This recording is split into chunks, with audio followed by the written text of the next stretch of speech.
ये कहानी है एक ऐसे क्लासिक स्नाइपर की जो अपनी आंखों पर पट्टी बांधकर भी कई किलोमीटर दूर अपने टारगेट को खत्म कर सकता है। लेकिन ये स्नाइपर पहले एक आम मैथ टीचर हुआ करता था। उसे जंग और बंदूक से बहुत नफरत थी, मगर एक दिन उसकी लाइफ में कुछ ऐसा हुआ जिसने उसे एक डिसेंट टीचर से एक बेरहम स्नाइपर बना दिया। कहानी की शुरुआत होती है यूक्रेन के एक छोटे से गाँव से, जहाँ हमें एक छोटे से घर को दिखाया जाता है। इस घर में एक कपल रहता है जो हंसी खुशी अपनी जिंदगी गुजार रहे होते हैं। इस घर में रहने वाले आदमी का नाम है मिकोला और उसकी वाइफ का नाम है नास्टिया। नास्टिया एक ड्राइंग आर्टिस्ट थी और लकड़ियों को तराश कर उसे तरह तरह के स्टैच्यू बनाती थी। मिकोला एक टीचर है और पास ही के एक स्कूल में बच्चों को मैथ पढ़ाता है। वो एक बहुत ही अच्छा टीचर है और सभी बच्चे उससे काफी खुश हैं, सिवाय एक के जिसका नाम था एवन। एवन एक बहुत ही बदतमीज लड़का था। वो हर दिन क्लास में अपने टीचर मिकोला को परेशान करता। एवन एक रिच फैमिली से बिलोंग करता था, जबकि मिकोला एक गरीब इंसान था। इसलिए एवन मिकोला के लुक्स और कपड़ों का मजाक भी उड़ाया करता। वो चाहता था कि मिकोला उसकी बदतमीजी से तंग होकर उस पर हाथ उठाए और फिर वो उसका कंप्लेंट करके मिकोला को स्कूल से निकलवा दे। लेकिन मिकोला बहुत ही शांत इंसान था। मिकोला को उसकी बातों से कोई फर्क नहीं पड़ता और वो अपनी जिंदगी में मस्त रहता। मिकोला के घर में कोई भी इलेक्ट्रॉनिक सामान जैसे टीवी वगैरह नहीं होने की वजह से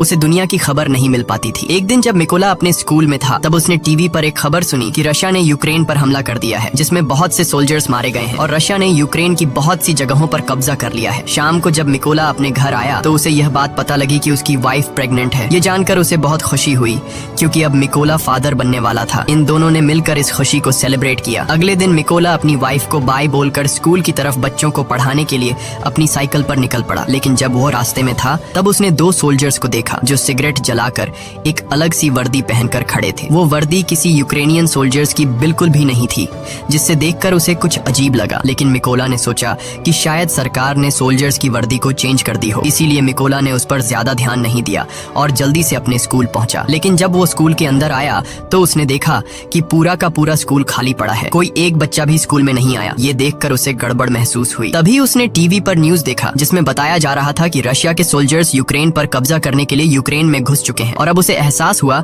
कि उसने रास्ते में जो सोल्जर्स देखे थे वो असल में रशिया के थे। ये सोचकर उसे अपनी वाइफ की फिक्र हुई, क्योंकि उसकी वाइफ घर पर अकेली थी। वो फौरन अपनी साइकिल पर बैठकर घर की तरफ भागा, लेकिन अब बहुत देर हो चुकी थी। जब मिकोला घर पहुंचा तो उसने देखा कि वे दो सोल्जर्स उसकी वाइफ को बुरी तरह से पीट रहे थे। मिकोला ने अपनी वाइफ को बचाने की कोशिश की, लेकिन उन सिपाहियों ने उसकी भी धुनाई कर दी। मिकोला ने उनसे रिक्वेस्ट की कि प्लीज मेरी वाइफ को मत मारो, वो प्रेग्नेंट है। लेकिन सोल्जर्स ने उनकी एक नहीं सुनी और उन दोनों को पीटते गए। थोड़ी देर बाद एक रशियन सोल्जर ने मिकोला के घर की तलाशी ली और जब उसे अंदर कुछ भी काम का नहीं मिला तो उसने गुस्से में आकर मिकोला के घर को आग लगा दी और वहाँ से जाने लगे। अब अपने घर को जलता देख नास्टिया गुस्से से लाल हो गई और एक पत्थर उठाकर उन रशियन सोल्जर्स को मारने लगी। ये देखकर एक सिपाही ने गोली चला दी और नास्टिया की मौके पर ही मौत हो गई। मिकोला अपनी वाइफ को मरता देखकर उसके पैरों तले जमीन खिसक जाती है। वो अपनी वाइफ के पास जाता है और उसे गोद में लेकर फूट फूट कर रोने लगता है। ऐसे ही कुछ घंटे बीतने के बाद दो यूक्रेनियन सोल्जर्स मिकोला के पास आए। मिकोला की वाइफ को मरा हुआ देखकर उन दोनों सोल्जर्स को बहुत अफसोस होता है और मिकोला के कंधे पर हाथ रखकर उसे हिम्मत न हारने को कहते हैं। उसके बाद उन दो सोल्जर्स ने मिकोला की वाइफ के लिए कब्र खोदना शुरू किया और एक कब्र खोदकर मिकोला से कहते हैं कि तुम यहाँ पर अपनी वाइफ को दफना दो। अपनी वाइफ की मौत के बाद मिकोला पूरी तरह से टूट चुका था। अब वो बिल्कुल अकेला रह चुका था। उन रशियन सोल्जर्स ने न सिर्फ उसकी वाइफ को मार डाला बल्कि मिकोला के आने वाले बच्चे और उसके घर को भी जला दिया। इसलिए अब वो बदले की आग में जल रहा था और उसे हर हाल में उस रशियन सोल्जर को मारना था जिसने उसकी बीवी पर गोली चलाई थी। उस सोल्जर से बदला लेने का एक ही रास्ता था कि वह यूक्रेनियन सोल्जर्स में शामिल हो जाए। इसीलिए वह यहीं पर उन दो सोल्जर से रिक्वेस्ट करता है कि प्लीज मुझे भी अपने साथ ले चलो, मैं भी यूक्रेन आर्मी में शामिल होना चाहता हूँ। इसके बाद वे दोनों सोल्जर्स मिकोला की बात मान लेते हैं और उसे गाड़ी में बैठाकर मिलिट्री बेस ले जाते हैं। जाने से पहले मिकोला अपनी वाइफ के हाथों का बनाया हुआ छोटे से स्टैच्यू को अपने पास रख लेता है जो उसकी वाइफ ने इसकी रक्षा के लिए बनाया था। जब ये लोग मिलिट्री बेस पहुंचते हैं तो वहाँ उनका सीनियर मिकोला को देखकर उन दो सोल्जर्स पर गुस्सा करने लगता है और मिकोला को फौज में भर्ती करने से मना कर देता है, क्योंकि उनके सीनियर को मिकोला पर शक होने लगता है कि कहीं मिकोला कोई जासूस न हो। जब सीनियर ने उन दो सोल्जर्स से अच्छी तरह मिकोला के बारे में जानकारी हासिल की और मिकोला ने भी उसे पूरी बात बताई कि किस तरह से रशियन सोल्जर्स ने मेरी वाइफ को बेरहमी से मार दिया और मेरे घर को जला दिया, इसलिए अब मेरे पास जीने की कोई वजह नहीं है। और उसने उस सीनियर को यकीन दिलाया कि वो रशियन सोल्जर को मारकर इस देश को आजाद करना चाहता है। ये सुनकर वह सीनियर मिकोला को यूक्रेनियन आर्मी में भर्ती करने के लिए राजी हो जाता है और अगले दिन से ही उसकी ट्रेनिंग शुरू हो गई। अब चूंकि मिकोला एक आम इंसान था, इसलिए उसे ट्रेनिंग के दौरान काफी मुश्किल हो रही थी। उसने अपनी पूरी जिंदगी मैथ का सब्जेक्ट पढ़ाया था और बंदूकों के बारे में उसे कोई भी जानकारी नहीं थी। जब सभी फौजी बंदूकों को असेंबल कर रहे थे तो उनके मुकाबले में मिकोला काफी स्लो था और वह सबसे आखिर में बंदूक को असेंबल करता है। ये देखकर उस ऑफिसर को लगता है कि मिकोला कभी भी एक अच्छा सोल्जर नहीं बन पाएगा, लेकिन उसने भी हार नहीं मानी और अपनी ट्रेनिंग पर फोकस रखा। एक रात ट्रेनिंग के दौरान मिकोला अपने सीनियर से कहता है कि वह उसे उसके नाम से न बुलाए क्योंकि उसका कोड नेम रेवन है। ये सुनकर सभी उस पर हंसने लगे और सीनियर ने उसे बताया कि कोड नेम इतनी आसानी से नहीं मिलता, उसके लिए सोल्जर को देश के लिए कोई बड़ा कारनामा करना पड़ता है। मिकोला ने इन बातों को नेगेटिव नहीं लिया और वह और ज्यादा मेहनत करने लगा। रात को जब सभी सिपाही सो रहे होते थे तो तब भी मिकोला चीजों को सीखने की प्रैक्टिस करता। एक दिन सीनियर सभी सोल्जर्स को बताता है कि हमारे पास स्नाइपर्स की कमी है और हमें इस नंबर को बढ़ाना होगा ताकि हम रशियंस का मुकाबला कर सकें। यहाँ सीनियर सभी से पूछता है कि तुम में से कितने लोग स्नाइपर बनना चाहते हो। ये सुनकर कुछ लोग खड़े होते हैं और उन लोगों के बीच मिकोला भी होता है क्योंकि वह भी एक स्नाइपर बनना चाहता था। मिकोला को देखकर सभी सोल्जर्स हंसने लगे। मिकोला को देखकर उसका सीनियर उससे कहता है कि तुम अभी एक स्नाइपर बनने के लिए तैयार नहीं हो, तुम तो एक गन को असेंबल और डीअसेंबल भी अच्छी तरह से नहीं कर पाते, तो स्नाइपर बनना तो दूर की बात है। इस पर मिकोला कहता है कि मैं एक अच्छा स्नाइपर बन सकता हूँ, मुझे खुद को साबित करने के लिए सिर्फ एक मौका चाहिए। ये सुनकर सीनियर मिकोला से कहता है कि ठीक है, ये लो, तुम्हें इस बंदूक को सिर्फ 20 सेकंड के अंदर असेंबल करना होगा। अब खुद को साबित करने के लिए मिकोला अपनी आंखों पर पट्टी बांध लेता है और फटाफट से गन को खोलकर उसे दोबारा से जोड़ देता है और इस काम को करने में उसे सिर्फ 18 सेकंड लगे। मिकोला की फुर्ती को देखकर सभी हैरान रह जाते हैं। जो लोग पहले उस पर हंस रहे थे अब वे मिकोला के लिए तालियां बजाने लगे। वह सीनियर भी मिकोला से इम्प्रेस हुआ और अब उसकी काबिलियत को देखकर उसे भी स्नाइपर ट्रेनिंग में शामिल कर लिया जाता है। ट्रेनिंग के दौरान मिकोला को एक पुराने मॉडल की गन पकड़ा दी जाती है जबकि बाकी लोगों को नए मॉडर्न वेपन्स दिए जाते हैं। ये देखकर मिकोला भी मॉडर्न वेपन्स की डिमांड करता है, जिस पर वहाँ का सीनियर उसे कहता है कि अगर तुम्हें वह गन चाहिए तो तुम्हें खुद को साबित करना होगा। अब मिकोला के पास कोई और ऑप्शन नहीं था, इसलिए उसे जो मिला वह लेकर वहाँ से निकल गया।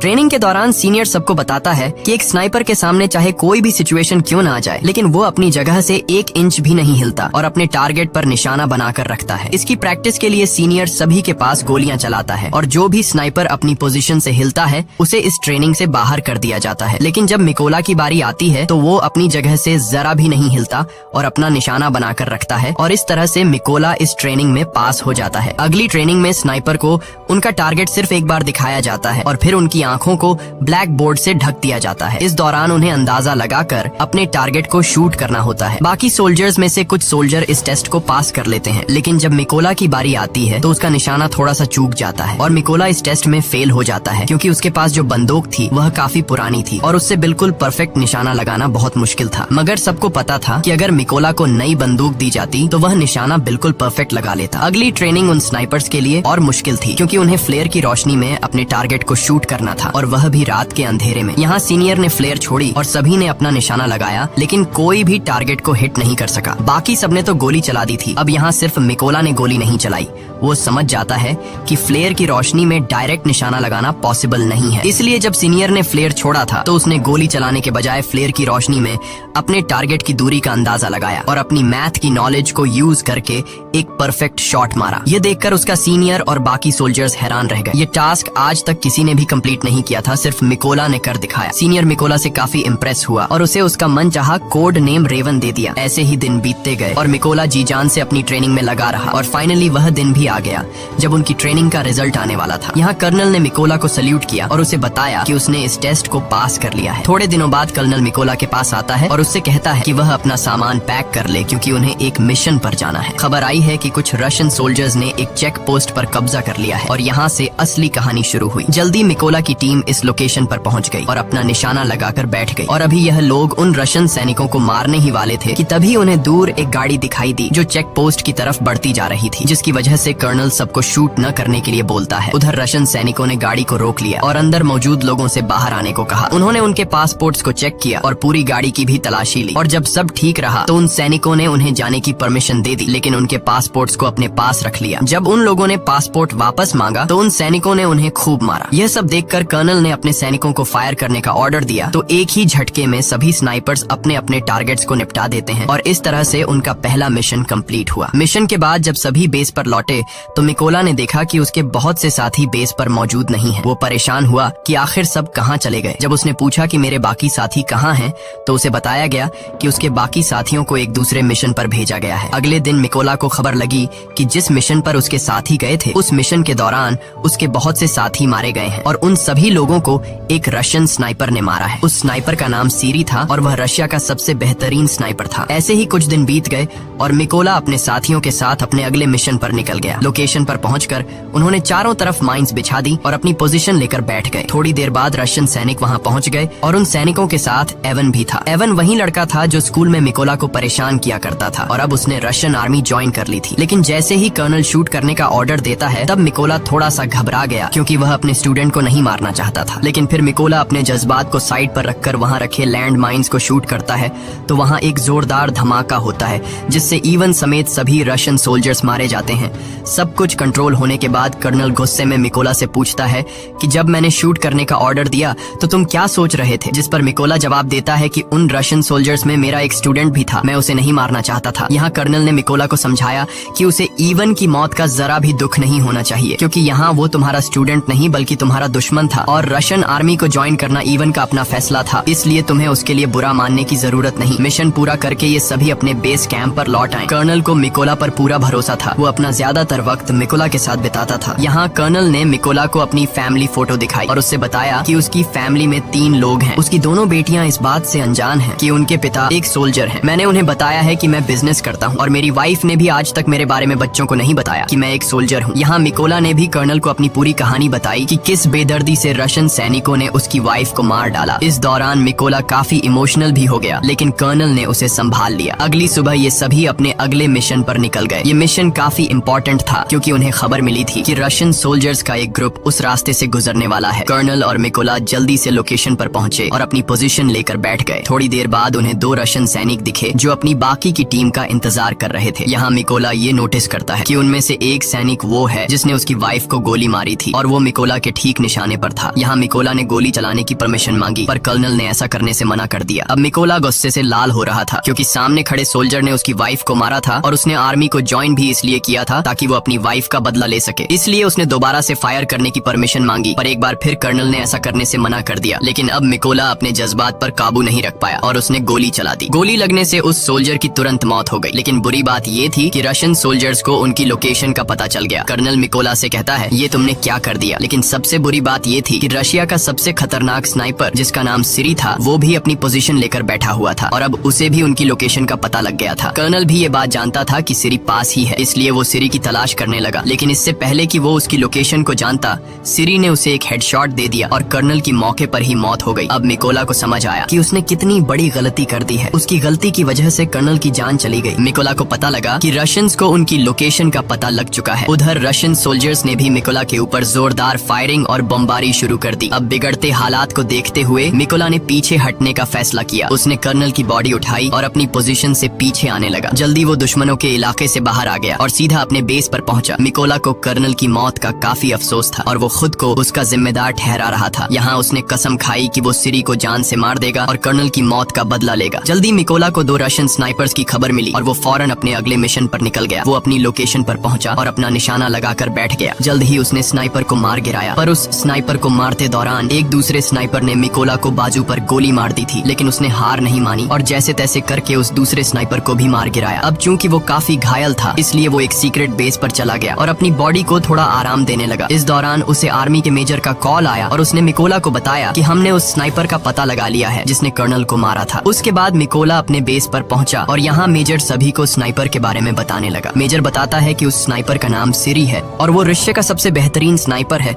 उसका निशाना आज तक गलत नहीं लगा। सीरी ने यूक्रेन के 6 सबसे काबिल स्नाइपर्स को मार गिराया है, इसलिए हमें उसे हल्के में नहीं लेना चाहिए। मेजर बताते हैं कि सीरी पहले यूक्रेन के सोल्जर्स को मारता है और फिर उसकी वीडियो बनाकर सोशल मीडिया पर अपलोड करता है ताकि यूक्रेनी सोल्जर हार मान ले। वो बताता है कि सीरी एक ऐसा स्नाइपर है जो आम तौर पर अपनी पोजीशन को चेंज नहीं करता और एक खास लोकेशन पर बैठकर अपने दुश्मनों का शिकार करता है। अब ये सभी लोग एक प्लान बनाते हैं कि वो सीरी की लोकेशन पर 2 टीम बनाकर जाएंगे। प्लान के मुताबिक उनकी पहली टीम रशियन सैनिकों पर सामने से अटैक करेगी और जब वो इस अटैक में बिजी होंगे तो उनकी दूसरी टीम उन लोगों पर पीछे से हमला करेगी। इस मौके का फायदा उठाकर मिकोला बिल्डिंग के अंदर जाएगा और सीरी को मार देगा। पूरी प्लानिंग हो जाने के बाद ये सभी उस लोकेशन की तरफ निकल गए। लोकेशन पर पहुंचकर सभी स्नाइपर्स ने अपनी पोजीशन ले ली और अपना निशाना लगाकर बैठ गए। उधर मिकोला भी चुपके से बिल्डिंग में एंटर हुआ जहां उसे 2 रशियन सोल्जर्स दिखे जो अपने बातचीत में मसरूफ प्रूफ थे। मिकोला ने बिना देर किए उन दोनों को मार डाला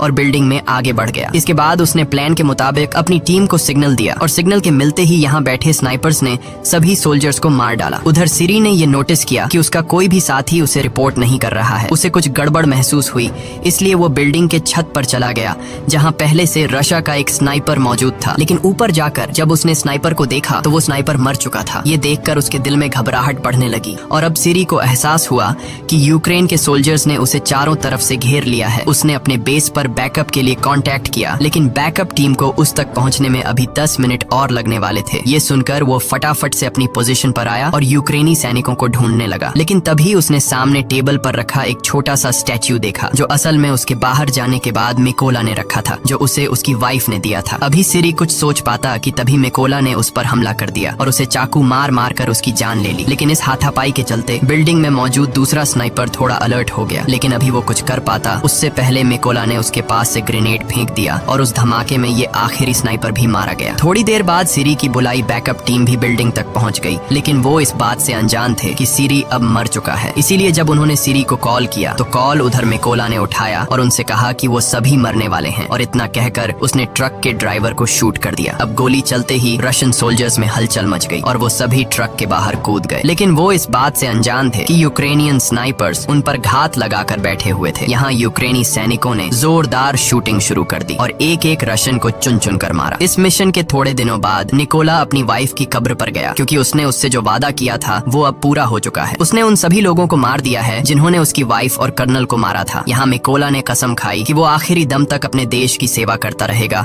और इतना कहकर वो वहाँ से चला गया। और इसी के साथ ये फिल्म खत्म हो जाती है। अगर वीडियो आपको अच्छी लगी हो तो हमारे चैनल को सब्सक्राइब और वीडियो को लाइक जरूर कीजिएगा।